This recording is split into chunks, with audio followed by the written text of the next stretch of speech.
Very happy to welcome Michael Farris. He's the Director of Business Strategy and Insights at the Country Music Association. Michael, welcome to the podcast. Yeah, it's great to be here, Sean. Happy to be here. And it's great that we got connected at Seat. And so really looking forward to being on today. Absolutely. As you said, we connected in Nashville at Seat, and you moderated a panel, which is why I said, hey, let's get on the podcast for a chat. Normally, every time I start my podcast, I always start asking people how they got their start in the world of sports and entertainment. What about yourself? What was your first gig in the sports and entertainment business? Well, I thought I wanted to be a doctorate and really like go into being a professor and teaching. And I was always interested in sports management and the research side. And so I really dove in from the industry on the market research end. But funny enough, my first job was actually as a ticket box office intern for the Western and Southern Open in Cincinnati. Made my way through PR internships as well. I worked for an all-female PR firm in Cincinnati. And so I try to kind of stretch my worldview about what was happening. But really, those were my first two gigs prior to going to grad school and really then kind of jump-starting my career from there. So after grad school and after doing those things, what was your first gig? Was it the one at the Aspire Group? It was, yeah. I was really lucky to be able to go to Central Florida and get to build a relationship with Bill Sutton, and he connected me with Bernie Mullen at the Aspire Group, and we hit it off. And I enjoyed a 5.5-year career there to get going. As we talked earlier, that I thought I wanted to be professor. I thought that was going to be kind of my career path. Bernie and the crew at Aspire was my real world PhD, as I call it. I get to study alongside him closely as running his consulting and research department. And so it was 5.5 years, 7 countries, 80 plus projects across the world and within the States, all different codes of sport. And that's so really the thing I wanted to ask. I mean, it is normally that, people leave college and they have this idealized, what it will be, and then they get in and it is that first job or that first mentor, like you said, that PhD. Was that at Aspire Group because you got to work with multiple properties, multiple sports, and multiple markets? Was that sort of the piece, the eye-opener of the way the different properties, entertainment, sport do things? At 100%. And I was that stereotypical, student that was like, I'm not going to go work in tickets. Everybody, does that. Hey, first job, go learn how, the business really makes money. And I was so interested on the research and just kind of the strategy. How does it work on the fan side? So being able to go work with someone like Bernie, who's made his whole career about, knowing fans and how do you build experiences along that, and how do you then translate that across all different aspects? I was getting thrown into the deep end. What I loved most about Aspire was every single time I went to a property, because Aspire at that time was kind of a mixed mode, right? We had our fan relationship management centers where we would be selling tickets and servicing fans at a wide variety of colleges.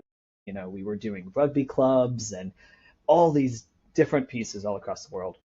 And every time I went in there, it was an education on culture, community, how businesses work, how do you sell?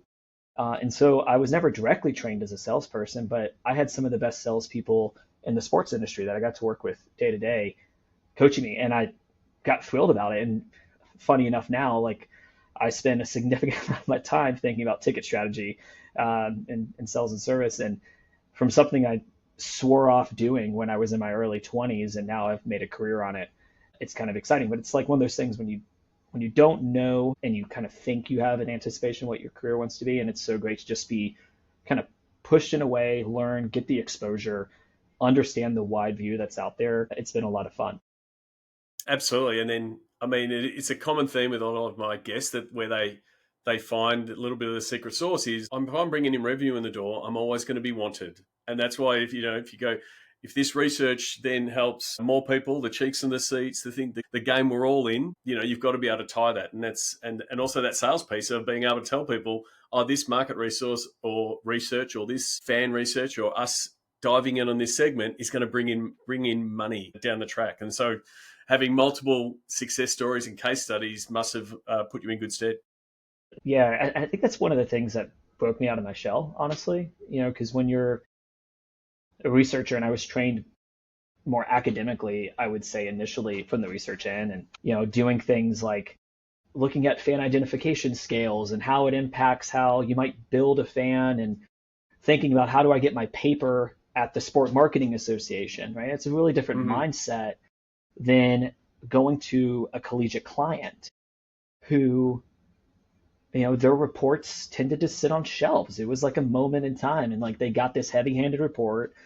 At that moment in that room, they probably like, these are great things. It's interesting, but then tomorrow the priority shift, or their time doesn't give them the ability to think. And working at a place like Aspire, the job was to get people in the doors, to sell seats. It was to grow a fan base. And so I had the training, and I was pushed and told some brute honesty about the work I was doing to shape that into where, okay, your research, what is truly the action I need to take from this? What is really going to change this? And I think where I was really pulled out of my shell by people like Bill Fagan and Bernie is being able to apply it more broadly than just doing the work. And so going in and doing workshops, or bringing in our sales leaders and say, how would you use this data point? How would you drive it? And we're going in, Sean, to places where their marketing strategy was built on the athletic director just seeing their billboards. And that's what they thought was successful.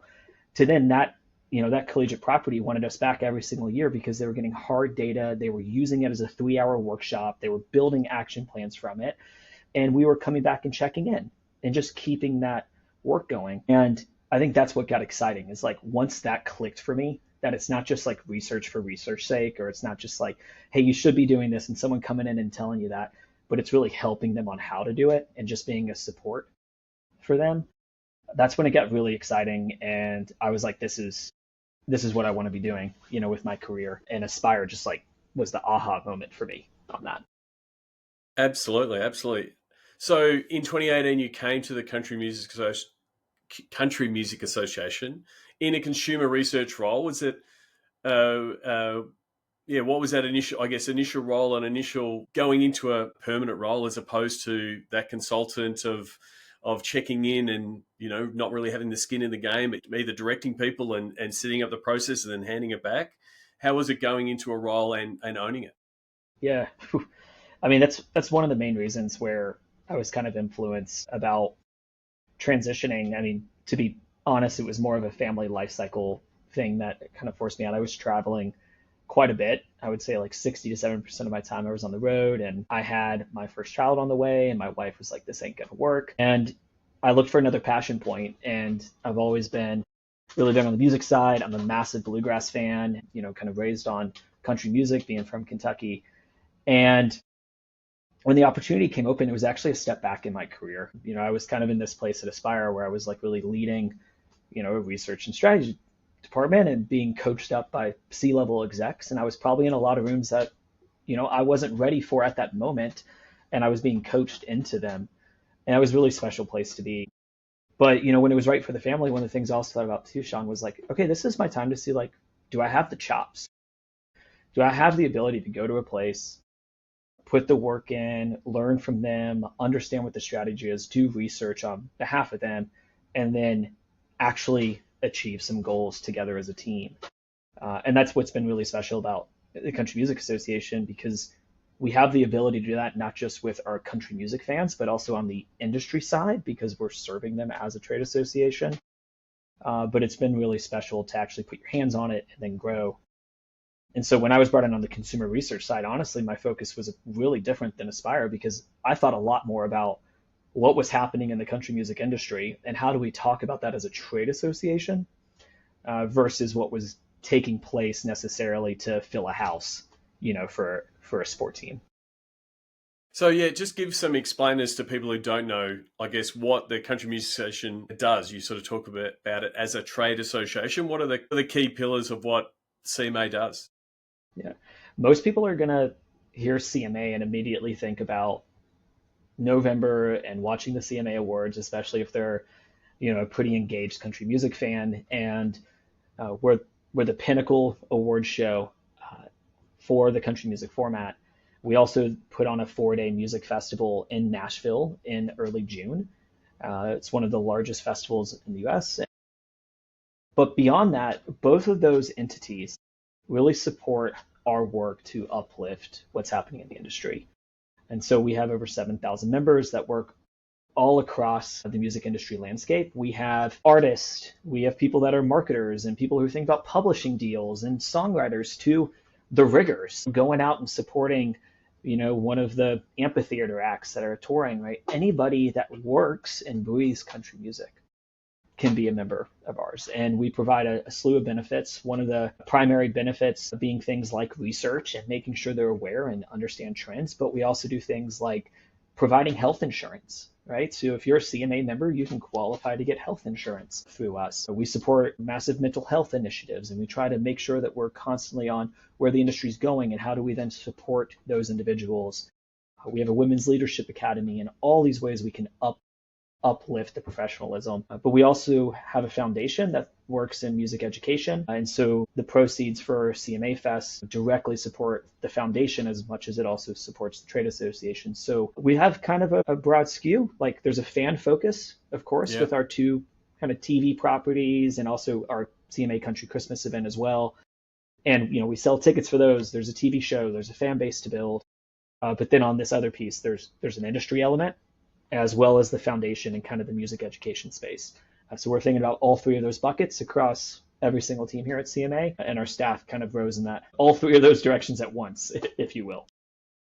It does give a really wide remit because it's not, I always try to get a sports analogy. It's not quite the same as like a players association. It's sort of a hybrid of what a players association would be and a league, because you're the steward of the industry to a certain degree, and you're doing that wider research and providing that that data and insights for the whole industry. That piece must be exciting to have. Hey, we run massive events, we run a big media event, but then we're also doing outreach and supporting the overall industry. Yeah, I mean, when I try to relate it back to sport for people that I've worked with, I think a little bit about the Royal and Ancient. It's in St. Andrews, right, where they're responsible for the game of golf, and they're responsible for the rules of golf. I mean, we're not making the rules for country music, right? But as an organization, they're shaping and shifting how golf is played. They're working at the club level. They're working from it on a back-end industry. But they also run one of the biggest golf tournaments every single year, and they have a massive organization about participating in golf and watching golf and being engaged with golf. But the USTA is very similar to that as well, right? And so I think when you look at those types of bodies that have kind of a governing sense, that would be the most akin to CMA, although again, we're not governing how country music is done. That is from our artists and our songwriters. Those are the creatives. That's the heartbeat. And country music means a lot of different things now, right? That's not something we're necessarily defining. We are here to amplify it. We're here to make sure that our industry and our fans are able to access it, and it's growing. And so that is, when you look at those governing bodies, those league pieces, that kind of plays in both of those, which is really fun. So your current role, Director of Business Strategy and Insights, what does that entail? What does that oversee? Yeah, so I sit currently on our business strategy team, which actually houses all of our live events elements. So the team that is actually executing the 4-day music festival from the back end of stage designs and all those pieces live on business strategy. You have my teams, which I'll talk about, and then our partnerships team as well. So we all live in one team. Mm-hmm. We all kind of really, at the end of the day, we're all helping each other kind of achieve the goal of executing CMA, especially from the external side point.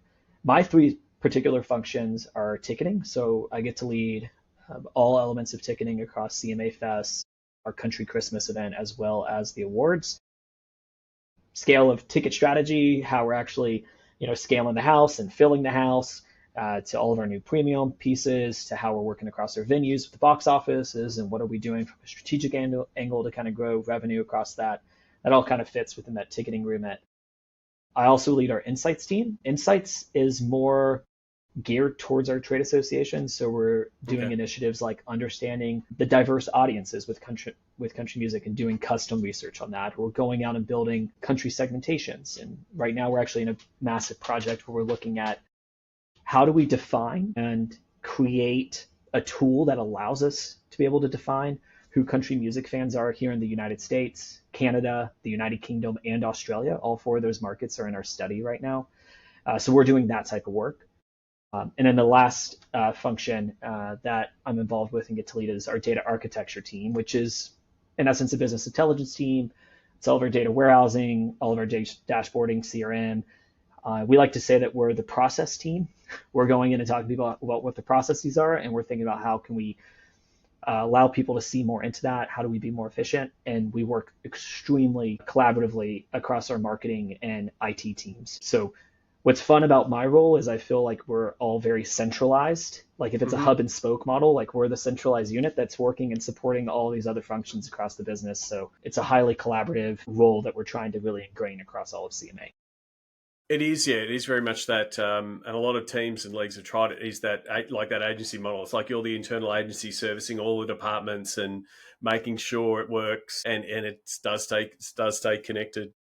Yeah, yeah, there's definitely a similarity to that. And I think what's unique from my standpoint on how we've set it up here on CMA's end, like our data architecture function, for instance, bi-weekly, we have representatives across every single department coming in the room. I think we're dang near 16 people that meet bi-weekly to talk about data across our company. And I know when I've talked to colleagues in sport, that isn't always happening at a lot of places, right? They feel kind of siloed and then they're just pushing reports or advocating for budget and how do I get more heads to support all this? And yeah, truly kind of what you're talking about, like that internal source, we've taken that as how do we at least just empower our teams to keep moving forward. And a big piece of that is making them owners and really involved in those processes with us. I always like talking to the data and BI geeks at conferences like Seat because like it fascinates me. Like, again, I remember 10 years ago people were talking about big data. It was a thing, big data, and there was, but now there's so much data. So you as a researcher, how do you decide what data to ingest or pull in so it becomes useful? Because again, back to your Aspire days, it's like you could be spending days just swimming in the data, Yeah, analyzing the data, put it into the matrix, come up with different versions of it. But how do you start that process of, because there is just data overwhelm now in that we're getting live ticketing feeds, we're getting live data from social, our CRMs are becoming smarter. How do you tackle it as a data and insights guy? Where do you start? this question hits a little bit close to home this week. We just met yesterday about rebalancing priorities, right? Because you realize sometimes you keep getting excited about data, right? You just keep building, you keep pushing things in the pipeline, and you're what are we really doing with this? So outside of just hitting pause sometimes and just being honest with ourselves, when we first started what we call data architecture here, and the reason I use that term is because it sounds super official. And so it's a nice way for people to like go, okay, they're building something kind of legitimate here. And now it's just kind of stuck with us. But when I first got to CMA, this didn't exist. And there were all these people trying to collect data on their own. I mean, you can start to piece apart all the concerns on that end, being like just from a data security angle, and other reasons. And so we formed a collaborative, right? There were three of us that went on this journey of saying, hey, we need to figure this out. And it took a little bit of like having no pride of authorship, because the first thing we did was we went to every single team and said, what matters to you? What sources do you have? What can we do to best support you? And there were over 40 plus different data sources that were very legitimate, nothing being connected. And because of CMA's role, right, you talk about how broad we are, there's a lot of unique functions that data has to support. Like we're going out and booking artists for a music festival, like over 250 artists every single year getting booked on that. There's a lot of data input. Who are the artist teams? What are their booking plots? What do they need? How are they licensed? How are we paying the musicians on the back end? What's actually happening when they're actually on the TV show, and what timings are they done, right? There's just a bunch of data in that single use case, let alone ticketing, let alone what we're Yeah. doing from a public relations input. What are we doing from our industry relations and finance team? So Sean, the way we were kind of doing that was like, man, it's almost overwhelming at some point. And so I think we've been really honest with ourselves, one, taking time and really having great open conversation to say, what's really priority first for us? What's going to drive the most impact? The decision on our end was the consumer, the fan was most important at that time, because there was a lot of people running in different directions. And so that was our piece on the data architecture side, is bring all that in. And now we're expanding where our next focus is industry. And so we try to bucket an umbrella at to where now we're trying to create an artist ID similar to like a master data management model that a lot of teams will use for their fans. We now have to create that on the artist level, because we have artists and booking platforms, and we also have consumption data on those artists, and all these pieces is how do we make sure we truly have one unified artist profile. So I think our piece is like we are not short of data. What we're short on is resources. So what's going to always be most effective? Let's check in on those things. Let's have honest conversations. And this is just in the data warehousing and CRM and dashboard world, let alone in insights where, we can sit here all day long and talk about what are all the data sources for indicating the health of country music, and how do you look at, those pieces, which is a completely other realm that we get to talk about. So you're gonna have to stop me because I'll just be like snowballing on all the different data and how it's No, but been it's a journey but it for is us. But but because you've got, I guess, that not split focus, but you've got so many different parts of the role, and also that you're servicing. So it can just be, yeah, who are the artists that we want to book for the CMA festival that we know will drive people in and fit the profile for what we're doing. And so you've got to have that data there. So I completely understand having that, that 360-degree view of the artists, because then you can level that up to start getting that industry overview. And you've got, I guess, different data than sports in, streaming charts and those kind of things that do give you some of that granular info on the artists. percent. And often we get asked the question is like, what's the impact we have when an artist plays CMA Fest, or when an artist is on the CMA Awards? What is the impact? Well, we should start with that question, right? And go, what are the data sources that matter? Tier them off and start to build that. And I mean, that's really the journey where we're at now. Like, we feel really good on the fan side at the moment. We've set up, what every sport team would have, a full integrated system. Segments are moving back and forth to email. Like, we have things grooving on that end. Now on the industry side, it's like, what are all the metrics that matter? And so we've built things like a full production history where we're uploading all of the, time codes for every single one of our TV shows, and who are all the musicians and artists on those and what time did they hit. Because on the back end, now we can overlay that with ratings. We can do, minute by minute ratings. We can then take streaming consumption results. We can look at YouTube videos on the back end with all of our social media metrics that we're tagging all those social media pieces, by artists or by different partners. And so if we pull that all in, now we can actually automate that question. And that's really been our focus. I mean, we're probably another 6 to 8 months out of that becoming a reality for us. But I think that's the power of something we get to do. And, I was mentioning so much data on the actual country music itself. You highlighted that too. And so we've just finished building our latest integration, which was to Luminate. Luminate is a consumption data tool. It powers the Billboard charts. So whenever you see like a Hot 100, things like that, Luminate's on the back end. So we're pushing in 30,000 country music songs every single week, broken down on a daily basis into our warehouse. And not only is this going to help all of our artist ID and artist report cards and knowing the impact we have, but I get really excited because our team, our overall staff, can ask incredible questions, and we can go solve this, and we can go think about what are the things you care about within country music, and let's go see if we can explore that. And that's going to be a data set that's probably pretty unique from a lot of your listeners, where they don't necessarily always have that participation, or there's like some type of transactional data out there that's kind of really neat on the activity side that we get to work with. Absolutely. I mean, yeah, it's both the overwhelm of data and all the opportunity, but then it is the piece of, like you said, that pause, that what's going to move the needle, what do people want? Because you could just be polishing data models and creating graphs, and they'll just end up like those reports you were creating at Aspire that got printed out, and as soon as they get printed out, they're not getting read. It's Yeah. So you need to make sure that they're actionable. Well, and like that's where it's like, being really transparent, and I'm sure a lot of people are dealing with this, but we don't always kind of admit the simplicity of this challenge. Is it's really exciting to build. It's super exciting to build. It's super exciting to think about, oh man, I want this data set. I want to do this innovation. This will be something that gets senior leadership exciting, whatever. And we don't always think about the invisible load of then managing that data set, or managing those dashboards, or managing how to train people and retrain them, right? And so when I mentioned this was close to me right now, is like the conversation we had on rebalancing priorities was, hey, we got to make sure that what we build is not just used, but it's ingrained in the culture.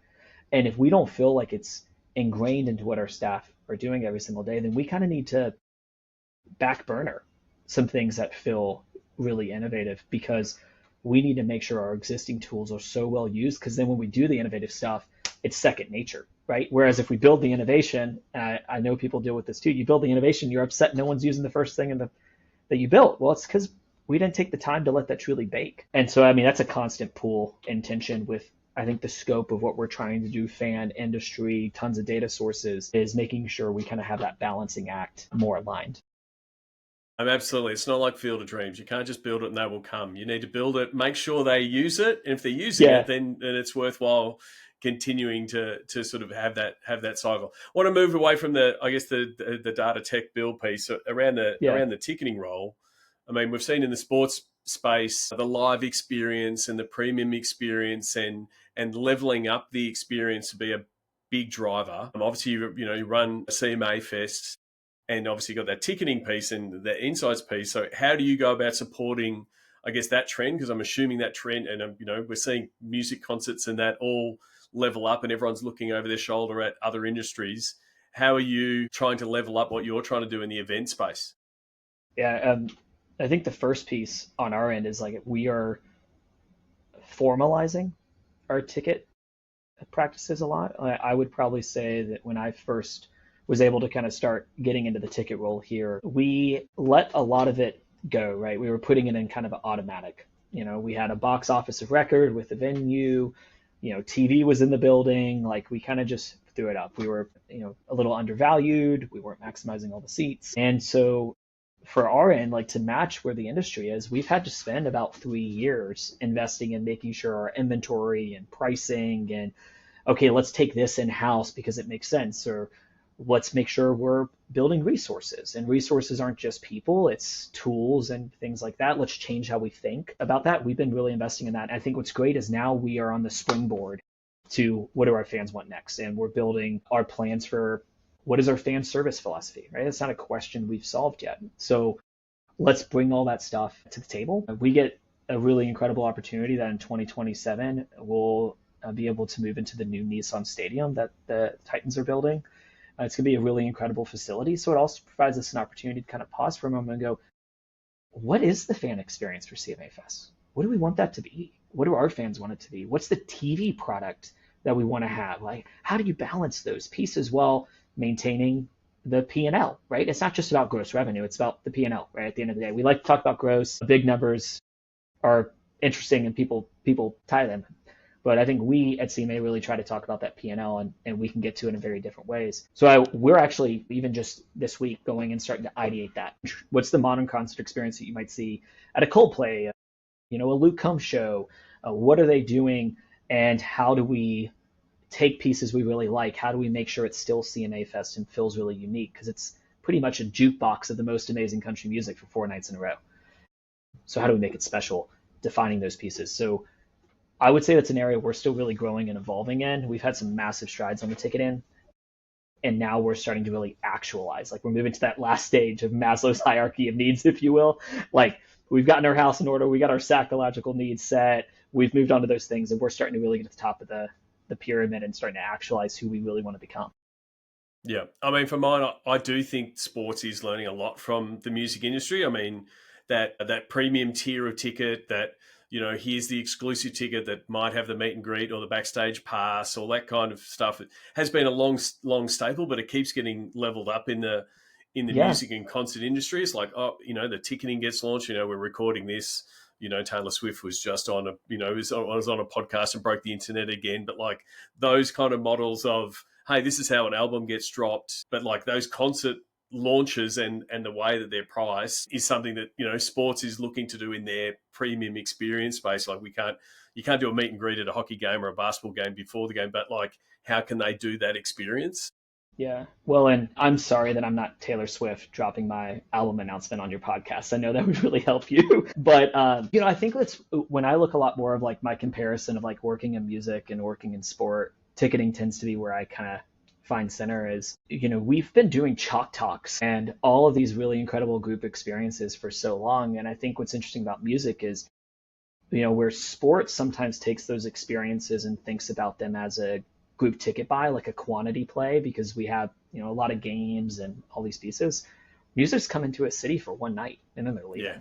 leaving. How do I maximize that time? And so being able to do, a 3 song acoustic set, high end ticket, some type of merch item, it might be a low lift, might be medium high lift, but it's a way to really push the revenue piece. And on the CMA end, what's really driving this is fans want to be as close as possible. They want to feel as in it as they can. And we see that in sport. I think in music, they want to experience that to where they don't feel like they're just in the house, right? They feel like they're almost creating that vibe. At CMA Fest this year, we released a brand new premium product. We called it Gold Rope. I should give credit to my Aspire days as we riffed on Gold Rope concepts all the time, but we actually provided the opportunity for fans to get a full credential to the festival. And so they had a handler and they could tell us what shows they wanted to go to. They want to go see Megan Moroney open at a Riverfront stage on Thursday. They were in the photo pit line that no fan gets access to. They're in there with the media looking up and just having a time of their life. And then at the nighttime experience, we actually do not publicly sell a pit. It's all casted, right, for TV. It's for a look. We actually put those fans there. We taped off where they were right next to the stage, and each night we have different fans in there. And Blake Shelton's performing and holding the hand of the girl of a family that got in those spots. And it's like, I think there's a lot more of like where music has an opportunity during the show to create those personal moments, right? Yeah. You can actually interact with someone. You're not on a field trying to win a game. And I think music's done a great job doing that. And we translated that to the awards too. We're selling front row seats to the awards. It's the second year that we're doing that. First 2 rows on the floor. You're actually sitting in front of the artist, believe it or not. Yeah. You're turning around and you see, your favorite artist. It's a really high-end product, but we're thinking about how do we really stretch that, create really incredible moments, and try to be aggressive. And music promoters have been doing that for a long time and doing a great job of it. And so we're looking at doing those things. We're a little bit more hands-on. I would say we take a lot more from the sport model than we do from your traditional music promoter mindset. But it's great because we get to leverage both sides. We have so many great board members who are willing to kind of tell us, hey, this is how it's working the promoter side. This is a way to maybe kind of have a low lift and high impact. And we get to pull from both ends. It's really fun.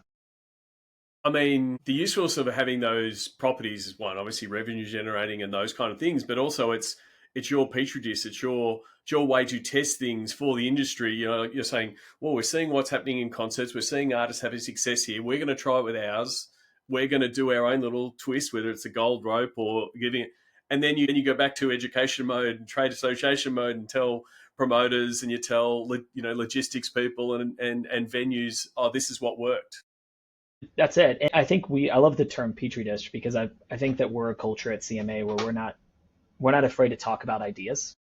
Let's test them. And if it doesn't work, why not? Why does it not work? Let's fix it, or let's get rid of it, or let's keep making it better. But on the ticket side, we've partnered with Elevate last year to help with some of these premium pieces. And I think a lot of it is taking things we see work in sport, seeing what's happening in the music side, and how do we make sure we can take those best practices and make them kind of unique to us. And that's what's great about working with an Elevate who's bringing in and going, hey, this is what's working at F1, or this is what's working with our NASCAR events who can't have a similar fan base to us, right? And so we're going in and leaning into those pieces and then saying, okay, this is what's unique about us, and how do we make sure our industry still is number one kind of in our thought, and making sure that the artists have an incredible experience. Because if we're doing a fan piece, we're designing premium programs on the fan side, Sean, we can't do that at the expense of our industry or our artists. And we're not this like just solely for profit mindset, right? And so we get to balance all those elements. That's terrific. Now, in your role across the ticketing, data architecture, or being on that data journey is a term that I use. A lot of people talk about where they're you're never at the destination. You're always moving. One of the growing topics in there is AI and the opportunities and challenges that it is presenting. What does that mean to you, and how are you tackling it? Yeah, AI I think can be a sticky topic, within our industry, especially on the creative side. So it'll be really interesting to, I think, see how that turns out for the music industry as a whole. But I think when you look at it from a more of a business sense, there's a lot of conversation about how do you drive it across the full spectrum. And so I think it's really easy for us to think about, okay, well, how do we put AI agents within our warehouse and allow people to tap into it and get data easier? Or how, we've talked to partners that are like, yeah, we're creating AI agents that you can talk to that feel like it's a fan, and you can just ask them questions back and forth and get to learn them because you've uploaded all your research information.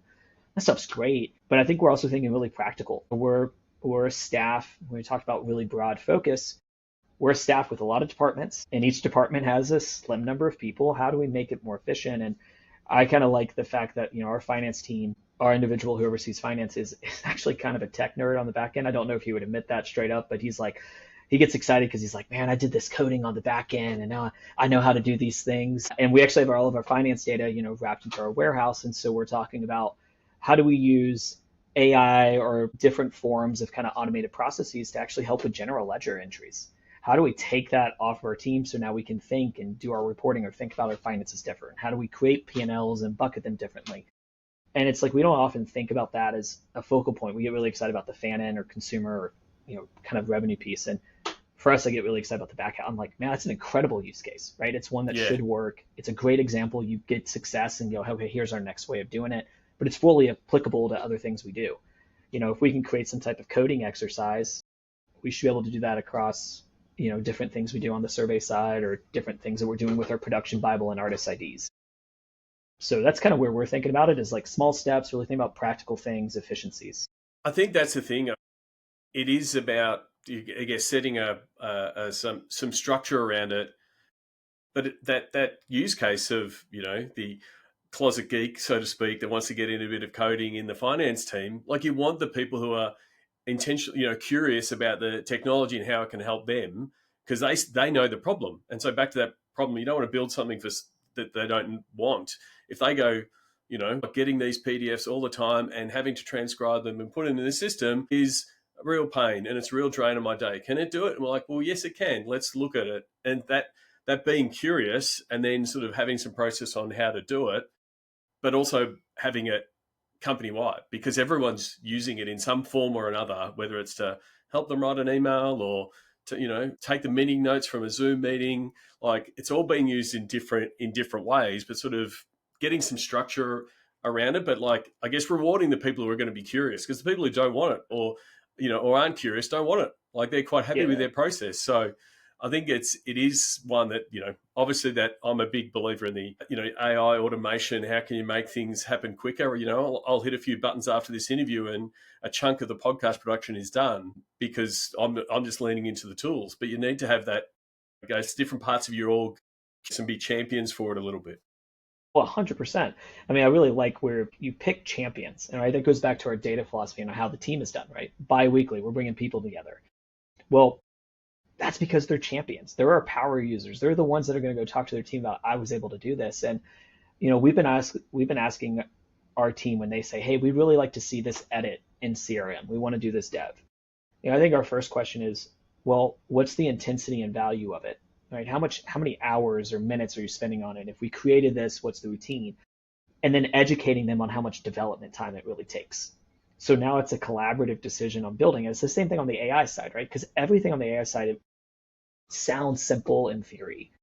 It takes a lot of work and execution and making sure that the data is accurate, it's consistent, it's doing the right things. And so we're asking those questions a lot. And I think that's what's great about a finance use case, where I know that the person in there who's going to partner with IT, they're going to build this, he's going to be monitoring it like nothing else. He's going to be so stuck to it.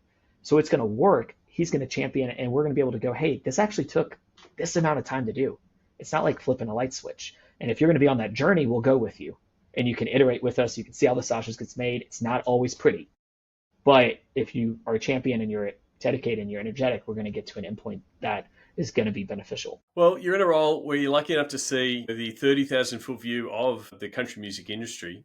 What excites you about country music going forward? I think the most exciting thing that's happening right now is the broadening of the spectrum of what is country music. I think there's so many young artists making really incredible sounds, and they have their own unique stories, and they're coming from all over. And because there's so much excitement about kind of the shape of what is country expanding, and the international enthusiasm for country music is just really strong. In the United Kingdom, country is 2% of all music streams in that market. And Australia, massive growth rates, Canada, Germany. I mean, most of the markets we track internationally, country music is outgrowing the industry. And it's been happening consistently, for the past 2 to 3 years. And so I think there's just a lot of momentum in it. It doesn't feel like it's slowing down because we're still seeing growth after last year with Beyonce's just a massive hit, Shabuzi having incredible success, staying at the top of the charts. Dasha has been really important in international markets, let alone having kind of artists like a Megan Maroney, Bailey Zimmerman, these really young acts coming and really taking hold. And I think that's what gets exciting is like it's not just one thing. There isn't just like 10 artists that are just being really successful and it's carrying the weight. There's a lot of movement and a lot of different markets and a lot of different fans starting to come into what it means to be a country music fan and exploring. And I think for us, we could talk for days about that. That's what excites us is who's a country music fan, why, from where, how do we keep going, how do we build live events for them, how do we make sure we're tapping into them and getting them attached. Like that's exciting for us, and it doesn't seem like it's slowing down. And I guess the exciting piece, we sometimes we talk in sport of, that chasing the younger fan. They've got, season ticket holders that are over 50 and rusted on, not going anywhere, but that chasing of the younger fan. But that's not a problem for country music. Like it is a one going wider from a demographic point of view, but also you're getting all of that younger demographic as these new artists come up. Well, 100%. And, the thing that I like most is like, it's easy as data people, we want to talk about percentages, but I also love the anecdotals.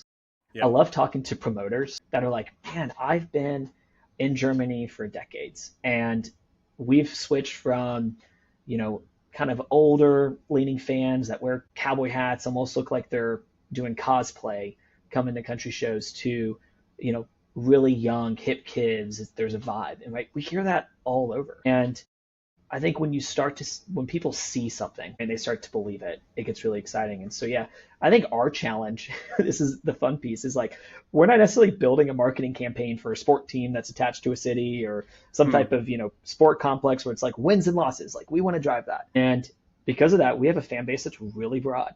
So how do you keep the younger fans happy and it's fresh and it's exciting and you love it? And this is a CMA Fest problem, right? How do you keep your fans that are living on the older spectrum, really like a certain type of country music, and they're coming to 4 nights or a festival and they might see an act that doesn't hit their vibe, but hey, are we delivering an overall experience that if you look at those groups, they would say, hey, the vast majority of my experience I absolutely love and it spoke to me. Yeah. I think that's an interesting challenge that we get to deal with is our fan base gets stretched out so much with way different expectations for what they believe the product should be. And then how do you deliver that, communicate it, and engage them in that process? Especially in that festival model, like it is, you're effectively segmenting the festival with segmenting the audience and knowing that you've got to have some old faves there, and that's why that rusted on, your current audience or your older audience goes, but the new younger market, but also from that experience point of view, whether it's the way the bars are set up or the areas. I think it was Sporting KC that they built their stadium and effectively segmented their stadium. Like one end was for the active support, then this was a bar that was specifically for younger folk who are sort of watching a game in the background while they're at a bar. It's like you just now design for that wider demographic for multiple segments. Well, 100%. Like the kind of speaks to me from my Aspire days. We got to do a project for the Lancashire County Cricket Club. And it was this whole cradle to grave, right? With cricket, which is a sport which is predominantly not thought of as youthful, right? And they're doing test cricket and, really high end, global vision. And it's like, how do you create the experience in-house that drives that? And I think a lot of that has impacted me when I've come to CMA Fest is we, in essence, have to think through that cradle to grave. And also then on the artist experience, how are you delivering what they would want to see at those stages? Like, what are they wanting to see from their audience? But we also know that over 80% of our fans are discovering new artists that they are then engaging with after. And for us, we want that number as high as possible. Yeah. Right. And so we want to take someone who's, maybe a later stage country fan, see someone newer and go, whoa, that spoke to me. I just enjoyed something I didn't think, and vice versa. We want to create those moments. So you'll see in our programming, we kind of mix it up a bit, right? the story kind of intertwines. And, where I think in a sport model, Kansas City, Lancaster County, you might want to bring them in your family stand. And then how do you graduate them to slightly higher price tickets? How do Yeah. you then do this? How do you get them into club? And it's truly the escalator motif or an elevator, Mm. whichever way you want to look at it. Um, but with us, it's like, how do you more create something where it feels more combined and it's more organic in nature? Absolutely. Michael, I really do appreciate you taking the time. I want to get to the Sports Geek closing five, and I'm going to change this up, and you can answer this in either way. But do you remember the first sports or music event you ever attended? You get to choose. Yeah, I will. I think the first sports event I ever remember going to was a Louisville Redbirds AAA ball Okay. game, Yep. And my first music one, I'll throw it to you, that I absolutely will never forget was seeing Styx with my dad. I was a huge classic rock fan growing up. Awesome. So, Awesome. yeah. Do you have a favorite or a go-to food at a sports or a music event? Okay, it's gonna sound like very basic, but like give me a hot dog that's been wrapped in foil sitting in the burner for like 2 to 3 hours. Like that's that's It's coded. It's like you now know you're at an event and you're yeah. taking the experience, whether it's a baseball game or a concert. Absolutely. What's the first app you open in the morning? Turning off all of my alarms. That is the most literal answer I've had so far. Yes, yes. Punching my phone and going back to sleep. The snooze button has never been answered, but I will take that as a Yeah, I mean, take. The, I don't know about you, but I have five set up because I know I'll snooze it to death and I need to go turn them all off. no, no, I do know people who do that. Is there someone that you follow? It might be someone on social media. It might be an author that the listeners should give a follow, and why? I'll give a shout out to a grad school colleague of mine, Corey Bernstein. He heads up strategy for the USL, and he's a great LinkedIn follow. He just shares so many incredible stories across the spectrum of sport and has such a good way of looking at it strategically. So I always love looking at his posts. He's one that I always check out. Now you can answer this last one both from a CMA point of view and from you personally. What social media platform is your MVP? I'm a little bit of a gamer, so I guess I should say Discord, technically. Discord is a valid one for a gamer. As someone who used to own an esports team, is a valid one. Yeah, that's the one I use to talk with all my friends and buddies. But I would say Instagram is more my traditional one that we go Yep. to. I think we talk about Instagram quite a bit here. I mean, obviously TikTok, but I'll admit I'm not as much on the TikTok as the young ones are Well, the fact nowadays. that you refer to it as the TikTok I tells had us that to. you aren't on the TikTok. And is Instagram the platform of choice for country music fans? Does that seem to be where they all gravitate? And I guess. TikTok is technically, I think, volume wise, but Facebook Mhm. is still a very massive force in country music. But again, going back to the scale of segments within our fan Mm. base, you kind of have to keep a consistent force on Facebook. Absolutely, and I guess like most in the sports industry, I guess the music industry in the US is looking over, wondering if TikTok's going to be around in 6 months. It most likely will be, but we haven't had that. I mean, I guess the last time someone shut something down was Vine, but to have a whole marketing channel be removed could be quite catastrophic. I mean, there would be a lot of impact from a music discovery standpoint. I mean, TikTok is one of the massive ways that artists are being discovered now, Yeah, let alone that fans are discovering said artists. So yeah. it would be interesting to see how that would shift if that tool wasn't around. I mean, we've come a long way from people discovering Justin Bieber from YouTube to now someone starts singing and putting their song on TikTok and it gets picked up and it could be like 2 weeks they go from nothing to having thousands and thousands of people clamoring for their music. Yeah, I mean, spot on. I mean, it's almost one of the challenging things is like what's popular today, we don't know what next week could bring. There could be one great video waiting to be discovered on the algorithm, and you go look at that artist, and they've posted it 30 times, or hundreds of times, and it finally hit, Yeah, and then they got their moment. yeah. It's a really interesting and challenging thing. I That's think obviously the challenge and opportunity of your job. You don't know. There could be someone right now posting a TikTok that you don't have any data on, and you've got to scramble to get that data and know that that's the hottest artist in the market. So 100%. it's an exciting part. Michael, I really appreciate you coming on. Is there I always ask listeners to reach out, say thank you for you taking the time. Is there a platform that is best for people to reach out and say thank you? LinkedIn would be great. and would welcome hearing from people and chatting. I think one of the things we love is best practice sharing. Anybody who wants to chat, talk data, talk insights, talk ticketing, CMA would love to be involved. Absolutely. So yeah, please reach out to Mike. I'll put links in the show notes. And if you do go to CMA Fest, send some photos, send us a tag, tell us how the event went. I'd love to hear it. Michael, thanks for coming on. Yeah, thank you, Sean. It was great to be on.